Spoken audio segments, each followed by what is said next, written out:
আসসালামু আলাইকুম, সবাই কেমন আছেন? এই যে ছবিটা দেখতে পাচ্ছেন, এই ছবিটার মধ্যে যে বিটরুটটা আছে, এটা নিয়ে মানুষের কোয়ারি শেষ নেই। আমাকে বিভিন্ন জন ইনবক্সে বিভিন্ন ধরনের কোয়েশ্চেন করে। এই ভিডিওটা দেখার পর আপনারা সব কোয়েশ্চেনের অ্যান্সার ইনশাল্লাহ পেয়ে যাবেন। আমি আমার ব্রেকফাস্টের সাথে যে বিটরুটটা খেয়েছি সেটাকে মূলত বলা হয় বিটরুট পিকলস। অনেকে আছে বিটরুটের যে একটা এক্সট্রা স্মেল থাকে সেটা পছন্দ করেন না। আপনারা এইভাবে পিকলস করে এই বিটরুট খেতে পারেন। এটা খেলে একদমই কোনো ব্যাড স্মেল আসে না, খুবই টেস্টি। আপনারা এটা করে দেখতে পারেন, ইনশাল্লাহ আপনাদের কাছে খুবই ভালো লাগবে।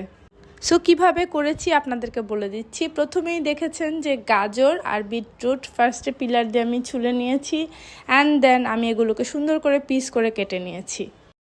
এরপর আমি নিয়ে নিয়েছি হোয়াইট ভিনেগার আর সরিষাটা একদম বেটে নিয়েছি।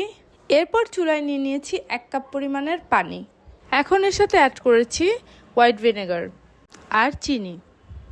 এরপর দিয়ে দিলাম লবণ আর সাদা গোলমরিচ।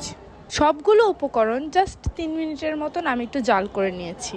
এরপর আমি একটা বড় কাচের বয়াম নিয়েছি এবং এখানে প্রথমে দিয়েছিলাম বিট, এরপর দিয়েছি গাজর।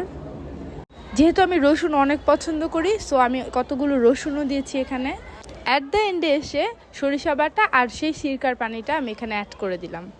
বাস তৈরি হয়ে গেল মজাদার বিটরুট পিকলস। আপনারা ট্রাই করতে পারেন, ইনশাআল্লাহ আপনাদের খুব ভালো লাগবে। আমাকে অবশ্যই জানাবেন। ধন্যবাদ।